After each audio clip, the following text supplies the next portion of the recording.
वचन दिले तू मला मालिकेचा आजचा 14 मेचा जबरदस्त भाग आपण पाहणार आहोतच. पण प्रेक्षकांनो, खरं तर सॉरी, काल मी तुम्हाला कालचा भाग नाही देऊ शकले. एक महत्त्वाचं काम होतं त्यामुळे. पण आजचा भाग खूप मस्त आहे बरं का. तुम्ही तर आवर्जून बघाच म्हणते मी. शौर्य ऊर्जा आता काकण सोडवायला जाणार असतात. पूर्वाने त्यांच्यासाठी खास बेत आखलेला असतो. मस्त त्यांच्या आवडीचं सागर संगीत जेवण बनवलेलं असतं आणि आतुरतेने आपल्या लेकीची, तिच्या मनूची वाट बघत असते. शौर्य ऊर्जा दोघेही घरातून बाहेर पडणार तर मुद्दामच विजया सोन्यांनी ऊर्जाला मढवते. स्वतःच्या हाताने तिच्या गळ्यात भरमसाठ दागिने काढून तिला सुंदर असं तयार करते. पण ते सगळं ऊर्जाला कमी लेखण्यासाठी, तिला अपमानित करण्यासाठी केलेलं गेलेलं एक विजयाचं कारस्थान असतं. पण तेच आजी आता स्वतः खोडून काढते. पारंपरिक पूर्वापार चालत आलेले तोडे, जे की आजपर्यंत आजीने विजयाला सुद्धा दिले नव्हते, ते तिने स्वतःच्या हाताने ऊर्जाच्या हातात घालून तिचा स्वाभिमान जपलाय. आणि विजयाने मुद्दामच सत्यनारायणाची पूजा कॅन्सल केलेली असते, जेणेकरून तिला शौर्य ऊर्जाला एकत्रित येऊच द्यायचं नसतं. पण विजयाचा हा अतिरेक पाहता आजीने जबरदस्त शक्कल लढवल्या शौर्य ऊर्जाला एकत्रित आणण्यासाठी. आता ती सत्यनारायणाच्या पूजेचा घाटही घालणार आहे, तेही विजया हर्षवर्धनच्या नाकावर टिचून. पण आता त्यात मध्येच आता केसची हेअरिंग आले आणि हर्षवर्धनने विक्रांतची भेट घेतली.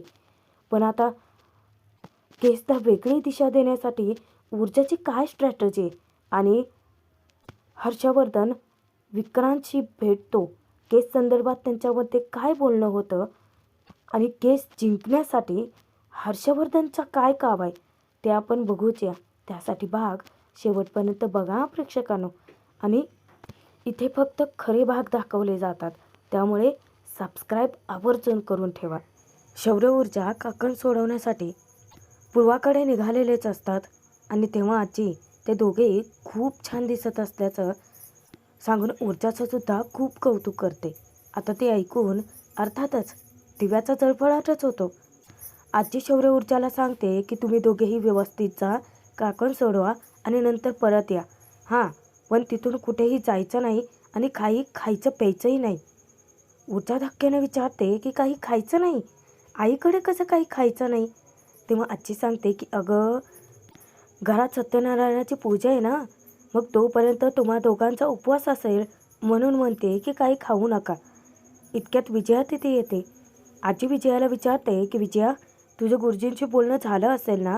त्यांना सांगितले ना पूजेबद्दल? नाही म्हणजे ते कधी येत आहेत?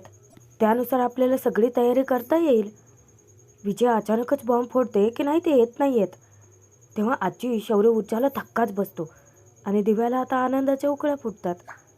आजी धक्क्याने विचारते की येत नाही आहेत म्हणजे? तू आधीपासून सांगितलं नव्हतं का त्यांना पूजेबद्दल काही? त्यावर विजया मुद्दामच कुचकट बोलते की अहो, आपल्याला या लग्नाबद्दल तर कुठे काही माहिती होतं? नाही म्हणजे आधीपासून सगळं माहिती असेल तर सगळं आधीपासून ठरवता येतं ना. लग्नाबद्दल माहिती असतं तर लग्नाबद्दलची तयारी केली असते आणि पूजेबद्दल माहिती असतं तर पूजेचीही केली असती, नाही का? आजी विचारते की मग आता? तेव्हा विजया म्हणते की बघू, मी त्यांना पुढची वेळ सांगितली, कारण आता ते खूप बिझी आहेत. आजी विचारते की मग आता? विजया मुद्दामच म्हणते की काय, आता वाट बघायला लागणार. आजी त्या दोघांनाही सांगते की ऊर्जा, शौर्य, तुम्ही दोघेही जाऊन या. आता ते दोघेही जाणार. अचानक विजया त्या दोघांनाही थांबवते. ऊर्जाला ते विचारते की थांब, आता तिकडे जाताना तू अशीच जाणार आहेस का? अगं, दागिने घालायला हवेत. ऊर्जा विचारते की आणखीन दागिने? पण हे काय, मी दागिने घातलेत की. तेव्हा विजया म्हणते की अगं, पण तू शिंदेंच्या घरून इथे आली आहेस, ते दागिने तिथले आहेत. पण मग आता जहागीरदारांची सून म्हणून जाणार आहेस ना, तर मग दागिने घालायला नको आहेत. तू थांब, मी आले, असं सांगून ती रूममध्ये निघून जाते. आता शौर्य ऊर्जा दोघेही वाट बघत खालीच थांबतात. थोड्याच वेळात दागिन्यांचा बॉक्सच घेऊन विजया तिथे हजर होते आणि त्यानंतर दिव्याच्या हाती तो दागिन्यांचा बॉक्स सोपवते आणि स्वतःच्या हातांनी चक्क ती ऊर्जाला सजवायला लागते त्या सोन्याच्या दागिन्यांनी. आता एक एक करत विजयाने इतके सारे हार, इतके सारे नेकलेस आणलेले असतात की ऊर्जाचे अक्षरशः अख्खे डोळे दिपून जातात. आणि मग काय, इतके सारे दागिने तेही ऊर्जासाठी पाहून दिव्याचं पोटही दुखतं आणि चळफळाटही होतो. पण विजयाचं हे वागणं मात्र ऊर्जाला इतकं खटकतं, कारण तिच्या मनाला मुळीच पटत नाही हे सगळं. ऊर्जाला कुठल्याही गोष्टीचा मोह, लोभ नाहीच आहे.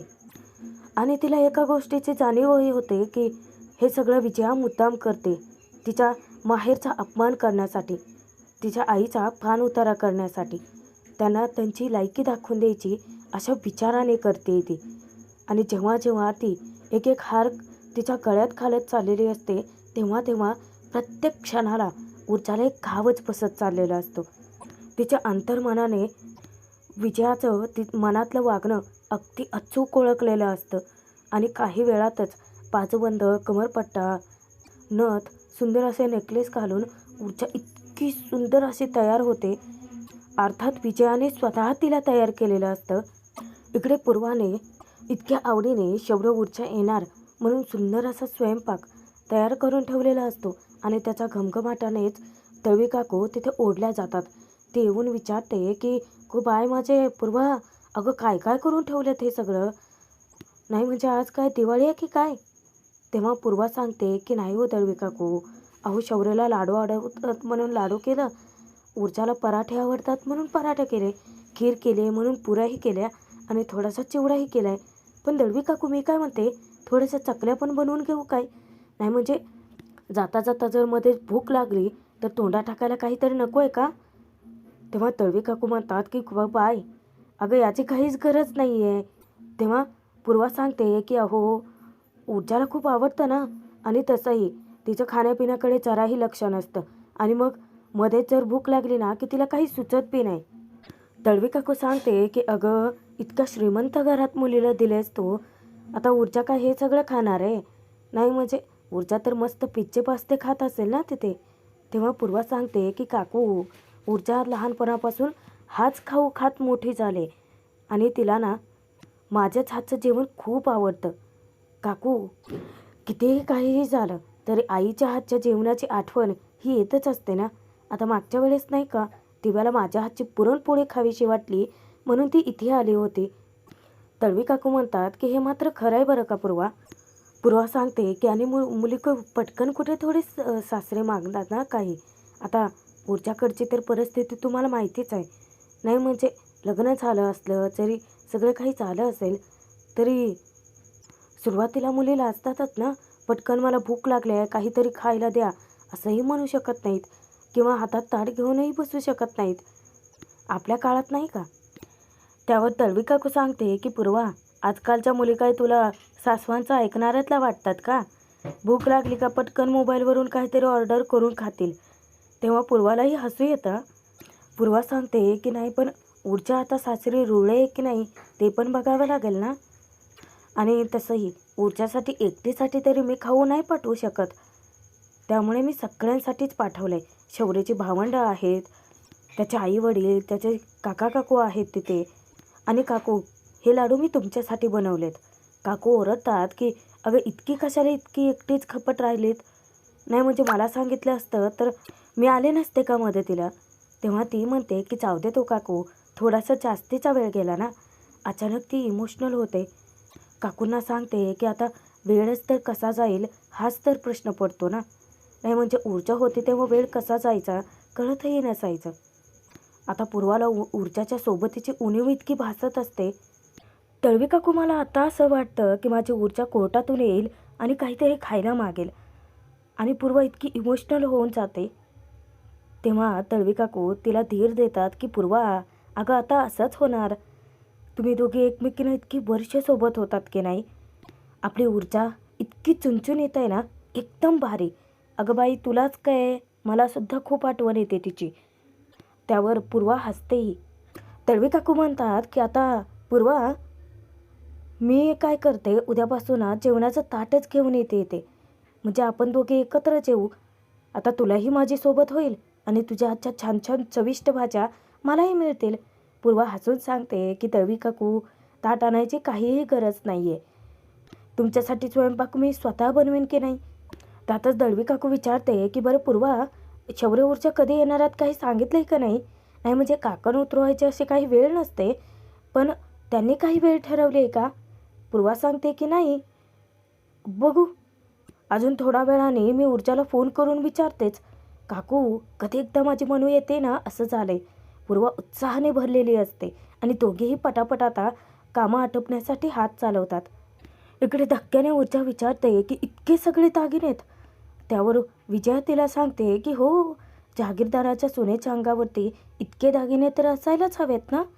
मुद्दामच ऊर्जाला ती कमी लेखते की नाही म्हणजे तुला असेल ना सवय कानात गळ्यात काही न घालता घराबाहेर पडायची. पण आता मी तुझ्यासाठी नाही करत आहे, जहागीरदारांच्या सुनेसाठी करते. नाही म्हणजे तू जहागीरदारांची सूनच आहेस ना. आजी तिला फटकारते की विजया. तेव्हा विजया आजीचेच नाही नियम जे आहेत ते तिला सांगून गप्प बसवते की अहो तुम्हीच तंबी दिली आहेत ना की खोटे दागिने वगैरे घालायचे नाहीत म्हणून. अहो फक्त तेच मी तिला सांगते. तेव्हा ऊर्जा म्हणते की अहो पण हे खूप जास्त आहेत. मुद्दाम ती तिला टोमणे मारते की हो अगं, चाळीतल्या लोकांसाठी खूप जास्त आहेत नाही का. आता तर शौर्यलाही धक्का बसतो. मुद्दामच ती सर्वांसमोर ऊर्जाचा पाणउतारा करते. हे आजीलाही कळून चुकतं. अगं आता पण तू इथून घरातून बाहेर पडणार आणि जहागीरदारांची सून थोडीच अशी लंकेची पार्वती बनून जाणार आहे. तेव्हा ऊर्जा शांतपणे सांगते विजयाला की हे बघा, मला इतके दागिने घालायची सवय नाही आहे. आणि तेव्हा मुद्दामच विजया तिला खालून पाडून बोलते की हो, चाळीत कुठे असते ना इतके दागिने घालायची सवय लोकांना. आजीला सगळं कळून चुकतं की मुद्दाम विजया ऊर्जाचा सतत अपमान करते. आजी ऊर्जाला सांगते की हे बघ ऊर्जा, हे दागिने तुझ्या गळ्यात राहिले तर चालतीलच अगं, कारण तू या घरची लक्ष्मी आहेस बाळा, काहीच हरकत नाही आहे. उलट तुझ्यामुळे या घराची भरभराटच होणार आहे. पण आता मुद्दामच विजया ऊर्जाला अपमानित करत बोलते की हे बघ, हे दागिने ना तू नीट सांभाळून आणशील ना परत. ऊर्जा विचारते की म्हणजे इतके दागिने मला नकोच आहेत.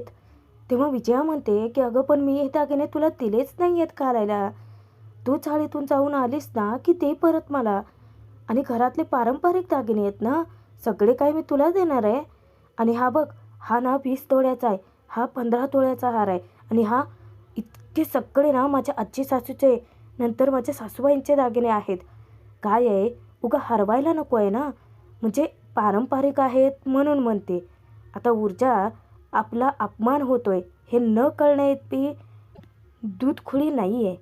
शांतपणेच ती बोलते की काळजी करू नका, माझ्याकडे असलेली दुसऱ्यांची गोष्ट मी जीवापलीकडे जपते.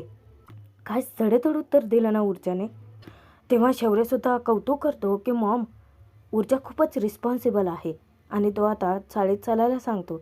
इतक्यात आजी तिला थांबवते आणि स्वतःच्या हातातील सोन्याचे दागिने, बांगड्या ज्या आहेत पारंपरिक, त्या ऊर्जाच्या हातात घालते. ऊर्जाला इतकं सोन्याने मढलेलं पाहून त्या दिव्याचा तर जळफळाट होतच असतो, पण आता तर जळफळाट विजयाचाही होतो. आणि आजी विजयाकडे बघून मुद्दामच म्हणते की आणि हो, घरी आल्यानंतर परत करायची गरज नाही आहे, माझा आशीर्वाद म्हणून ठेव तुझ्याकडेच. तेव्हा ऊर्जा आनंदाने त्यांचा आशीर्वाद घेते. शौर्यही खूपच खुश असतो. अचानकच विजया सांगते की आईसाहेब, मी जरा जाऊन येते. आजी विचारते की क्लबमध्ये जातेस का? मुद्दामच ती म्हणते की क्लबमध्ये नाही ना जाऊ शकत, तिथे किती लोक असतात आणि ती जाऊन येऊन शेवटी शौर्याच्या लग्नाबद्दलच विचारतात. मी जाते सेमिनारला, मानसिक स्वास्थ्य कसं राखायचं, मेंटल हेल्थ कशी छान सुरक्षित ठेवायचे त्या सेमिनारला. आणि ऊर्जा, हे बघ तू छान वेळ घालवा तुझ्या आईकडे. नाही म्हणजे घरी लवकर यायची काही गरज नाही आहे अगं तुला. तसंही आता पूजा होणारच नाही आहे नाही का. तेव्हा आजी इतकं रागात बघते ना विजयाला, तिलाही कळतंय ना थोडं थोडं की विजया हे सगळं मुद्दामच करते. पण आजीच्या डोक्यात एक मस्त प्लॅन शिजला आहे प्रेक्षकांनो. आता तो काय आहे हेही माहीत नाही आहे, पण छान प्लॅन असणार आहे. कारण आजी शौर्य ऊर्जाला सांगते की हे बघा, तुम्ही दोघे गेलात तर पूर्वाने तुमच्यासाठी खास गोडधोड काहीतरी खायला केलंच असणार आहे. तिथे काहीच न खाता तुम्ही परत या. शौर्य विचारतो की पण हे होणार आहे ना, पूजा तर होणार नाही आहे ना मग. तेव्हा आजी सांगते की सांगते तेवढं करा. ऊर्जा बाळा, माझा तुझ्यावरती विश्वास आहे, तू ऐकशील ना माझं? तेव्हा ऊर्जा सांगते की हो, मी काही न खाता नक्की येईन. शौर्य ऊर्जा दोघेही आता पूर्वाकडे जायला निघतात. आता ऊर्जाचा गोड कौतुकाने दिव्याचं पोट दुखत असतं ना, मग ती जाते आपापल्या रूममध्ये. पण आजीला विजयाचा प्रचंड राग आलेला असतो. किती अतिरेक करते, उगाचच ऊर्जा सहन करते म्हणून विजयाचा हा अतिरेक खपवून घेतला जाणार नाही. आजी स्वतःच्या मनाशी खुणगाठ बांधते. इकडे आता अर्पिता भेड्यासारखी वागायला लागते. ती तिच्या बापाला आमदाराला दाखवते की बाबा हे बघा ना, हे काही डेकोरेशनचे रेफरन्सेस आहेत जे की मी पाहिले आहेत. हे फुलं वगैरे किती छान आहेत ना, मला ना असंच माझ्या लग्नात डेकोरेशन हवं आहे. आणि त्यानंतर ती मस्त तिला कसं मंडपात सजावट हवी आहे, तिला कशा प्रकारचा मंडप हवा आहे, हे सगळं काही ती सांगत असते. आणि त्यानंतर आमदाराचं लक्षच नसतं. ती वचकते की पप्पा कुठे लक्ष आहे तुमचं? आमदार तिला सांगतो की नाही बेटा बोल ना बोल, ऐकतो ना मी. तेव्हा ती सांगते की पप्पा आता मला ना डेस्टिनेशन वेडिंग करायची आहे. पण पप्पा अहो मेहंदी, शालू, साड्या हे सगळं तर राहिलं ना. पप्पा मी एक काम करते, मस्त सगळ्या डिझाईन फायनल करते आणि तुम्हाला दाखवते, मग तुम्ही ठरवा काय ते. आणि अर्पिता उठून निघून जाते. एकतर आमदाराला इतकं टेन्शन आलेलं असतं, त्यातच हा विक्रांत जाऊन त्याच्या बापालाच विचारतो की हिला हिला काय त्या शौर्याचं बेड लागलं आहे का? डेस्टिनेशन वेडिंग काय डेस्टिनेशन वेडिंग? आणि तुम्हाला त्या शौर्याच्या लग्नात जाऊन तमाशा करायची काय गरज होती? असं वागतात ना तुम्ही, म्हणूनच त्या तीर्थासोबत माझंही लग्न व्हायचं नाही. त्यावर आमदार त्याला फटकारतो की मूर्ख मुला, केसची हेअरिंग तोंडावरती आली आहे आणि तुला लग्नाचं पडलं इथे. आधी करिअर आणि मग लग्नाचा विचारा. अरे तुझं जर इलेक्शनमध्ये करिअर नाही झालं तर साधी मुलगीही कोणी देणार नाही तुला. त्यात त्या केसची हेअरिंग, त्याचं टेन्शन आलं आहे मला. त्यावर विक्रांत मोठ्या उत्साहाने सांगतो की पप्पा अहो केसचं काही होणार नाही हो, शेवटी आपणच जिंकणार आहोत. आमदार म्हणतो की आधी आधी मला तसं वाटायचं, पण आता सगळेच चहूबाजूने टपून बसलेत ना. विक्रांत धक्क्याने विचारतो की म्हणजे? विरोधी वकील आहेत ते तर टपूनच बसलेत की आपल्या विरोधात आयतं कोण येईल, त्यांच्या हाती कधी लागतंय आणि ते आपल्याला चितपट करतायत. आणि त्यात तो हर्षवर्धन जहागीरदार, त्याच्यावरती आत्ताशी मला असा विश्वास बसण्याचा होतोय. तेव्हा विक्रांत सांगतो की त्याची तुम्ही काळजीच करू नका हो पप्पा. अहो शेवटी ते आपल्याच बाजूने केस लढणार आहेत ना. आणि तसंही त्यांच्या मुलीचं लग्न माझ्याशीच होणार आहे. किती मोठं भ्रमात आहे ना हा.